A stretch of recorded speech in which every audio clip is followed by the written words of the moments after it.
नमस्कार दोस्तों, आइए जानते आज मध्य प्रदेश की बड़ी खबरें। आज की पहली खबर है कि जीतू पटवारी के वाहन पर पथराव, बाल बाल बचे। मध्य प्रदेश के रतलाम जिले में रविवार सुबह कांग्रेस प्रदेश अध्यक्ष जीतू पटवारी के काफिले पर पथराव किया गया है। इस पत्थरबाजी में पीसीसी चीफ जीतू पटवारी के वाहन का कांच फूट गया है। बताया जा रहा है कि जीतू पटवारी की गाड़ी पर हुआ हमला पिछले दिनों उनके द्वारा ढाकड़ समाज पर टिप्पणी करने की नाराजगी के चलते समाजजन द्वारा किया गया है। बता दें कि कांग्रेस प्रदेश अध्यक्ष जीतू पटवारी पर यह हमला उस समय हुआ जब वो वोट चोर गद्दी छोड़ आंदोलन में शामिल होने रतलाम आ रहे थे। इसी दौरान जिले के मांगरोल में ढाकड़ समाज भी जीतू पटवारी के खिलाफ प्रदर्शन कर रहा था। ई कॉमर्स लाएगी मोहन सरकार। प्रदेश में तैयार होने वाली जरूरत की हर स्वदेशी वस्तुओं की पहुंच घर घर तक होगी। 7 समुंदर पार बैठे भारतीय व अन्य लोग भी इन्हें मंगवा सकेंगे। मोहन सरकार इसके लिए ई कॉमर्स प्लेटफॉर्म और कॉमन फैसिलिटी क्लस्टर स्थापित करने जा रही है। ई कॉमर्स प्लेटफॉर्म के जरिए ऑनलाइन खरीदी बिक्री की सुविधा होगी तो कॉमन फैसिलिटी क्लस्टर उत्पादन में मदद करेंगे। सरकार ने इन कामों की जिम्मेदार कुटीर एवं ग्रामोद्योग व सूक्ष्म, लघु एवं मध्यम उद्योग विभाग को दी है। ये काम 6 महीने से लेकर 1 साल के भीतर करने होंगे। स्वदेशी को लेकर सरकार आने वाले समय में बड़े निर्णय भी लेने जा रही है।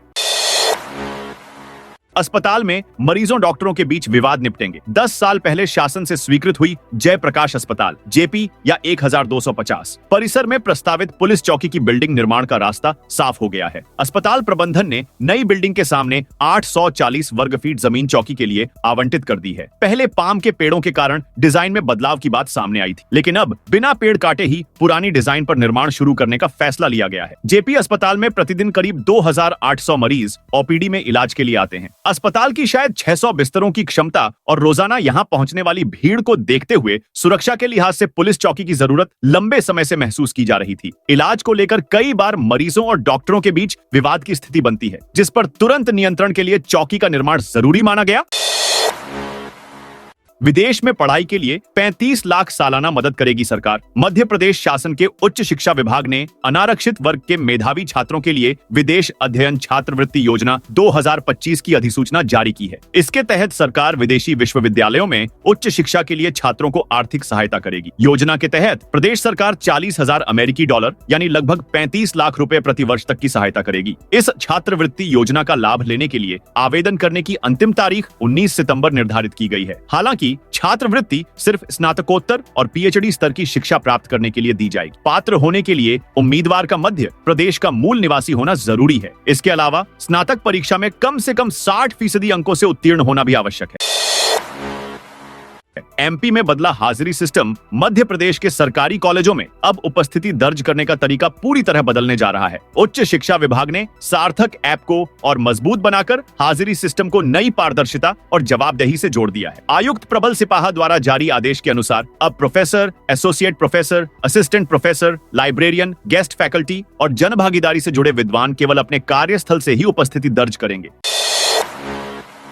उपभोक्ताओं को मिलेगी सस्ती बिजली। मध्य प्रदेश सरकार द्वारा बिजली उपभोक्ताओं को सस्ते दाम पर बिजली देने की तैयारी की जा रही है। इस दिशा में बिजली कंपनियों की माली हालत में सुधार, सब्सिडी में कमी, 100% वसूली का टारगेट लेकर राज्य सरकार ने 5 साल की कार्य योजना तैयार की है। सरकार ने बिजली कंपनियों की बिल दक्षता, संग्रहण दक्षता, पारेषण हानि और सब्सिडी कम करके साल 2028 से 29 तक लगभग 5% की दर घटाने का लक्ष्य निर्धारित किया है। यानी सरकार की कार्य योजना सफल रही तो चुनावी साल में बिजली के दाम घट सकते हैं। इस प्लान के तहत अगले साल 2026 से 27 में टैरिफ में 1% की बढ़ोतरी करने का विकल्प रखा गया है। वहीं साल 2027 से 28 में बिजली दरों में कोई बढ़ोतरी नहीं की जाएगी।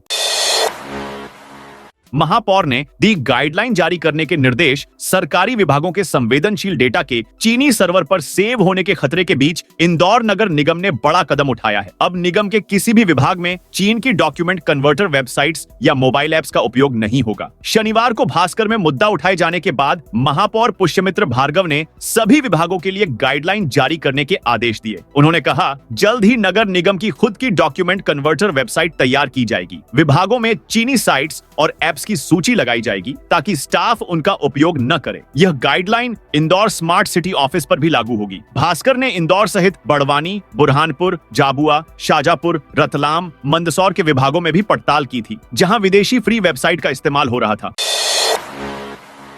इंदौर में लव जिहाद फंडिंग का मामला। लव जिहाद के आरोपियों को फंडिंग करने के मामले में गिरफ्तार कांग्रेस पार्षद अनवर कादरी उर्फ डकैत से सख्ती से पूछताछ की जा रही है। वह पुलिस कार्रवाई से डरा हुआ है। उसने कबूल किया कि बेटी आयशा और पत्नी फरहाना के अलावा उसे कोई समर्थन नहीं मिल रहा था। वह इंदौर से भागकर सिलीगुड़ी के रास्ते नेपाल में काठमांडू पहुंचा था। वहां अपने नाम पर होटल में रुका था। होटल का बिल दिल्ली से बेटी आयशा ऑनलाइन भरती थी।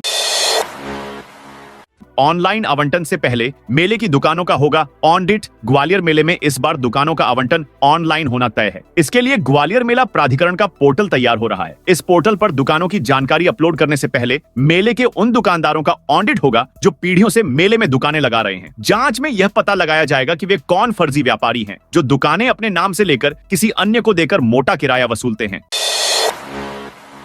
भाजपा में नियुक्तियों को लेकर हलचल तेज। प्रदेश के जिलों में होने वाली भाजपा की संगठनात्मक नियुक्तियों को लेकर पर्यवेक्षकों की ओर से सौंपे गए नामों के बंद लिफाफे प्रदेश संगठन द्वारा खोले जाने लगे हैं। 8 संभागों के लिफाफे अब तक खोले जा चुके हैं। शुरुआत रीवा, शहडोल, सागर और इंदौर से हुई। इन संभागों के जिलों के लिए 22 अगस्त से रायशुमारी चल रही थी। इसमें पर्यवेक्षकों द्वारा जिलों के सांसद, विधायक, जिला अध्यक्ष सहित वरिष्ठ नेताओं से रायशुमारी की गई। अब भोपाल और जबलपुर पर मंथन तेज हो चुका है। एमपी को नहीं मिलेगा। अब नर्मदा जल्क से गुजरात में खंभात की खाड़ी तक 1312 किलोमीटर में बहने वाली नर्मदा नदी पर मध्य प्रदेश में अब कोई नई सिंचाई परियोजना बांध नहीं बनेगा। दरअसल मप्र अपने हिस्से का पानी उपयोग कर रहा है। अब नर्मदा में बचा पानी राजस्थान, महाराष्ट्र और गुजरात का है। नर्मदा घाटी विकास प्राधिकरण (NVDA) के इंजीनियर अंकित दलाल के मुताबिक प्रदेश में अमरकंटक से सरदार सरोवर बांध की सीमा तक 1007 किलोमीटर में नर्मदा में 28 मिलियन एकड़ फीट पानी है। 1979 में बनाए गए नर्मदा जल विकास प्राधिकरण ने जल बंटवारा कर मप्र को 18.25, गुजरात को 9, राजस्थान को 0.5 और महाराष्ट्र को 0.25 मिलियन एकड़ फीट पानी का उपयोग करने की अनुमति दी थी। इसमें से प्रदेश में नर्मदा पर कई सिंचाई परियोजनाएं, बांध बनाए गए। नर्मदा में मिलने वाली सहायक नदियों पर भी विभिन्न लिफ्ट स्कीम है। मप्र 18.25 मिलियन एकड़ फीट पानी का उपयोग कर रहा है। ज्योतिरादित्य सिंधिया के बेटे की ताजपोशी तय। Madhya Pradesh cricket association (MPCA) के चुनाव के संबंध में बड़ा अपडेट सामने आया है। केंद्रीय मंत्री ज्योतिरादित्य सिंधिया के बेटे महान आर्यमन का अध्यक्ष बनना तय हो गया है। प्रेसिडेंट पद के लिए उनके नाम का सिंगल फॉर्म है। अन्य किसी ने दावेदारी ही नहीं की है। 30 अगस्त यानी शनिवार को नामांकन के अंतिम दिन अध्यक्ष पद के लिए अन्य कोई फॉर्म नहीं आया। ऐसे में महान आर्यमन सिंधिया का MPCA प्रेसिडेंट बनना तय है। वे सबसे युवा अध्यक्ष होंगे। 29 साल के महान आर्यमन अभी MPCA के सदस्य हैं और ग्वालियर क्रिकेट एसोसिएशन के उपाध्यक्ष हैं। सिंगल नाम आने से अध्यक्ष के साथ ही MPCA के अन्य पदाधिकारी भी निर्विरोध चुने जाएंगे। केवल ज्वाइंट सेक्रेटरी के लिए 2 फॉर्म भरे गए, पर इसके लिए भी सहमति बनाने की कोशिश चल रही है। महान आर्यमन MPCA के सिंधिया परिवार के तीसरे अध्यक्ष होंगे। उनके पिता केंद्रीय मंत्री ज्योतिरादित्य सिंधिया और दादा माधवराव सिंधिया भी MPCA के अध्यक्ष रह चुके हैं। छात्रों को पढ़ाई के लिए आर्थिक मदद देगी ये सोसाइटी। हृदय में ब्राह्मण समाज वेलफेयर सोसाइटी द्वारा रविवार को जिला स्तर पर शिक्षक सम्मान समारोह और समाज के आर्थिक रूप से कमजोर परिवार के होनहार बच्चों को आर्थिक सहायता देने के लिए कार्यक्रम आयोजित किया जाएगा। यह कार्यक्रम दोपहर 4 बजे से बाईपास रोड के पास स्थित एक निजी स्कूल परिसर में रखा गया है। सोसाइटी ने 4 साल पहले सामाजिक और रचनात्मक सेवा कार्यों की शुरुआत की, जिसमें शिक्षकों का सम्मान शुरू किया। भारी बारिश की चेतावनी जारी। मध्य प्रदेश में भारी बारिश का दौर जारी है। लगातार हो रही बारिश के चलते नदी नाले उफान पर हैं। रतलाम में रविवार को जोरदार बारिश के कारण पूरा शहर पानी पानी हो गया है। करीब 1 घंटे हुई तेज बारिश के दौरान सड़कों से पानी उफनकर बहने लगा। आवागमन में दुपहिया वाहन चालकों को परेशानी का सामना करना पड़ा। उज्जैन में गंभीर डैम का एक गेट खोलकर पानी छोड़ा जा रहा है। नर्मदापुरम में तवा डैम के 3 गेट रविवार को भी खुले हुए हैं। रायसेन में भारी बारिश के बाद राहतगढ़ वाटरफॉल 80 फीट ऊंचाई से गिर रहा है। मौसम विभाग की रिपोर्ट के मुताबिक सितंबर महीने की शुरुआत झमाझम बारिश से होगी। 1 और 2 सितंबर को प्रदेश के कई जिलों में भारी बारिश की चेतावनी जारी की गई है। मौसम विभाग ने आज 23 जिलों में झमाझम बारिश की चेतावनी दी है। प्रदेश के ग्वालियर, भिंड, मुरैना, श्योपुर, शिवपुरी, गुना, अशोकनगर, विदिशा, सीहोर, सागर, रायसेन, नर्मदापुरम, हरदा, बैतूल, खंडवा, बुरहानपुर, नीमच, मंदसौर, छिंदवाड़ा, पांडुर्ना, सिवनी, मंडला और बालाघाट में भारी बारिश का अलर्ट है।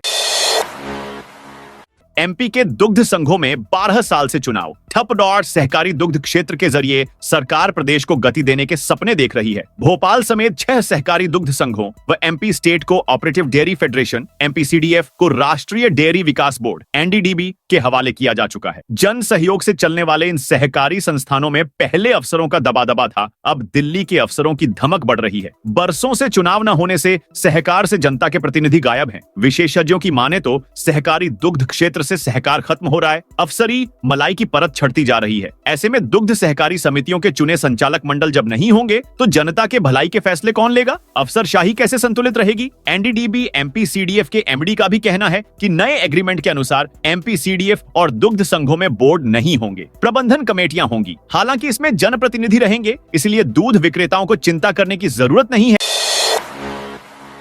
4 विभागों के अधिकारियों को दिए सख्त निर्देश। अशोकनगर कलेक्टर ने अधिकारियों को 2 टूक शब्दों में कहा। जिले के विभिन्न क्षेत्रों के भ्रमण में पाया गया कि स्कूल, आंगनबाड़ी, पंचायत और स्वास्थ्य केंद्रों का संचालन ठीक ढंग से नहीं हो रहा है। साथ ही ग्रामीण क्षेत्रों में मूलभूत सुविधाओं का अभाव है। इसीलिए अधिकारी सिर्फ ऑफिसों में न बैठे रहे बल्कि क्षेत्रों में भ्रमण करें व व्यवस्थाएं सुधारें। मामला शनिवार को कलेक्ट्रेट सभा कक्ष का है। कलेक्टर आदित्य सिंह ने महिला एवं बाल विकास, स्वास्थ्य विभाग, शिक्षा विभाग व पंचायत विभाग की जिला स्तरीय समीक्षा बैठक आयोजित की, जिसमें अधिकारियों को यह निर्देश दिए। साथ ही कहा कि सभी जिला एवं ब्लॉक स्तरीय अधिकारियों का यह दायित्व है कि वह अपने अपने क्षेत्रों में निरंतर भ्रमण करें और व्यवस्थाओं को दुरुस्त कराएं। वहीं पीवीजीटी क्षेत्र के ग्रामों में आंगनबाड़ी, स्कूल, स्वास्थ्य सहित अन्य आवश्यक व्यवस्थाओं के लिए भी निरीक्षण किया जाए।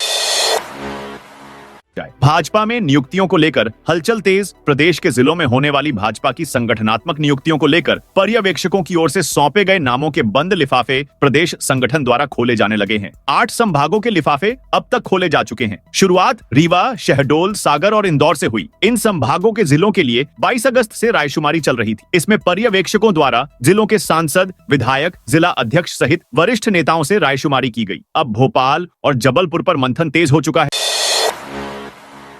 एमपी के 2 आईएएस अफसरों को दिया बड़ा दायित्व। एमपी के 2 आईएएस अफसरों को राज्य के अपर मुख्य सचिव का बड़ा दायित्व दिया गया है। दोनों अधिकारियों को राज्य सरकार ने पदोन्नत कर यह जिम्मेदारी दी है। आईएएस दीपाली रस्तोगी और शिवशेखर शुक्ला को अपर मुख्य सचिव बनाया गया है। मुख्य सचिव अनुराग जैन के कार्यकाल के एक्सटेंशन और प्रदेश के अपर मुख्य सचिव जैन कंसोटिया के रिटायरमेंट के बाद सरकार ने यह कदम उठाया है। प्रदेश के सामान्य प्रशासन विभाग ने इस संबंध में आदेश जारी कर दिया है। अभी दोनों आईएएस अफसरों को उनके वर्तमान विभाग में ही अपर मुख्य सचिव के पद पर पदस्थ किया गया है। मध्य प्रदेश सरकार ने शनिवार को प्रदेश के 2 आईएएस अधिकारियों शिवशेखर शुक्ला और दीपाली रस्तोगी को अपर मुख्य सचिव बना दिया। राज्य के सामान्य प्रशासन विभाग ने इस संबंध में आदेश जारी किया है, जो कि 1 सितंबर से प्रभावी होगा।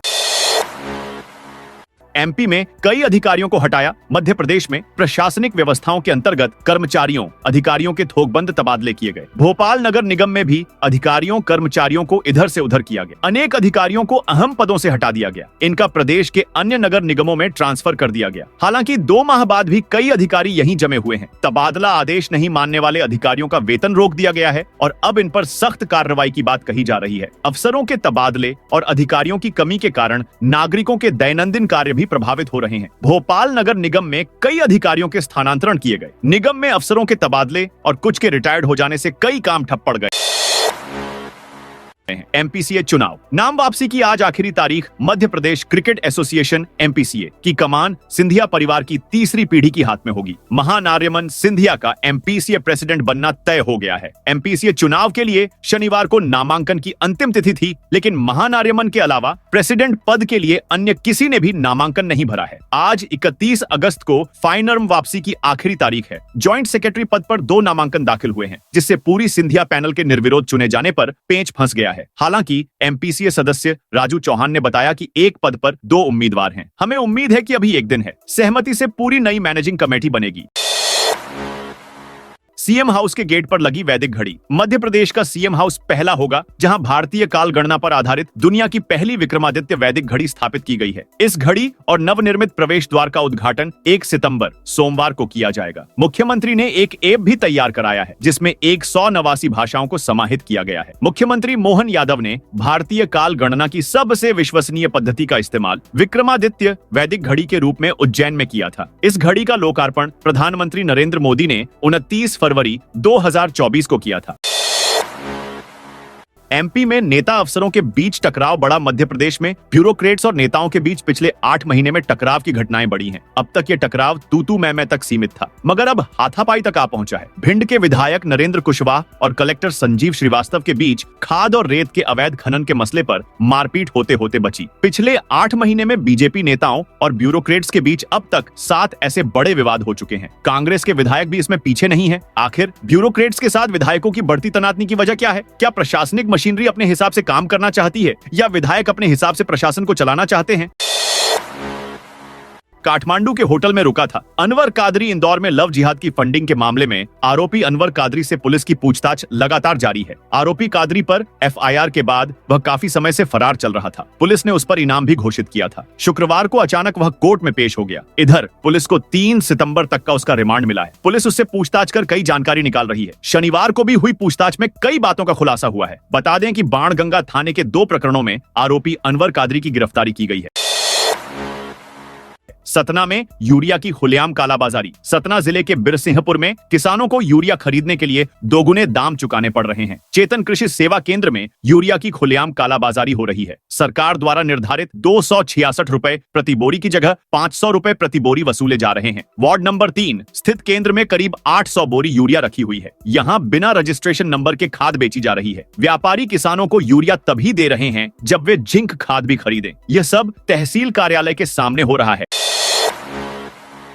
मंदिर मार्ग पर बने कचरा केंद्र से लोग परेशान। धार नगर पालिका के वार्ड 29 की पार्षद सुमित्रा चंदू वसूनिया ने रविवार को नगर पालिका सीएमओ वीके सिंह को पत्र लिखा है। पत्र में देवीजी मार्ग पर स्थित कचरा संग्रहण केंद्र को हटाने की मांग की गई है। पार्षद ने बताया कि इस स्थान पर मवेशी और आवारा कुत्ते जमा रहते हैं। मवेशी प्लास्टिक खा लेते हैं। आसपास के लोगों को दुर्गंध और गंदगी से परेशानी होती है। कचरे से वातावरण प्रदूषित होता है। बीमारी फैलने का खतरा बना रहता है। स्थानीय रहवासियों के अनुसार छोटे बच्चों और बुजुर्गों को सबसे अधिक समस्या का सामना करना पड़ता है। गली से निकलना मुश्किल हो जाता है। मांगढ़ कालिका मंदिर का रास्ता भी इसी मार्ग से होकर जाता है। श्रद्धालुओं को मंदिर तक पहुंचने के लिए कचरे के बीच से गुजरना पड़ता है।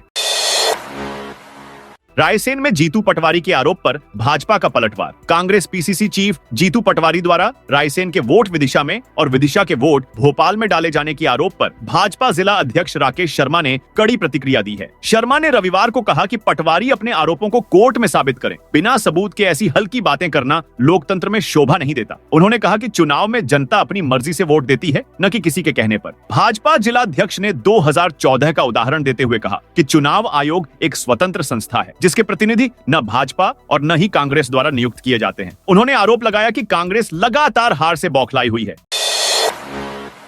बुरहानपुर में शिक्षिका को 1 महीने में दूसरी नई पोस्टिंग। बुरहानपुर में महाविद्यालयीन अनुसूचित जाति कन्या छात्रावास की अधीक्षिका सीमा करोड़ा को नए स्थान पर पदस्थ किया गया है। जनजातीय विभाग ने उन्हें आदिवासी बालक आश्रम अंग्रेजी माध्यम बहादुरपुर में अस्थायी रूप से नियुक्त किया है। यह कार्रवाई जन्माष्टमी के दिन छात्रावास में एक नियम विरुद्ध घटना के बाद की गई। करोड़ा ने बिना अनुमति के एक बाहरी पुरुष को छात्रावास में प्रवेश दिया था। इस मामले में विभाग ने उन्हें कारण बताओ नोटिस जारी किया। 19 अगस्त को जारी नोटिस का संतोषजनक जवाब नहीं मिलने पर विभाग ने कड़ा रुख अपनाया। करोड़ा को अधीक्षिका पद से हटाकर प्राथमिक शिक्षक के मूल पद पर एकीकृत माध्यमिक शाला बाकड़ी में भेज दिया गया। परिवहन विभाग ने बदले नियम। परिवहन विभाग ने परमिट शर्तों का उल्लंघन करने वाले यात्री, शैक्षणिक और कमर्शियल वाहनों पर सख्ती के लिए पेनाल्टी दरें बढ़ा दी है। इसके लिए मप्र मोटरयान कराधान अधिनियम 1991 की धारा 13 में संशोधन किया गया है। धारा 13(1) के तहत मप्र में रजिस्टर्ड वाहनों ने नियम तोड़े तो मालिक को देय कर के साथ उसका 4% जुर्माना भरना होगा, जबकि बाहरी राज्यों के वाहनों पर कर का 4 गुना तक जुर्माना लगाया जाए। धारा 13(2) में जुर्माने की प्रक्रिया को सरल बनाया गया है। तो दोस्तों, यह थी आज मध्य प्रदेश की बड़ी खबरें। आप इस वीडियो को कौन से जिले से देख रहे हैं, कमेंट करके बताइए।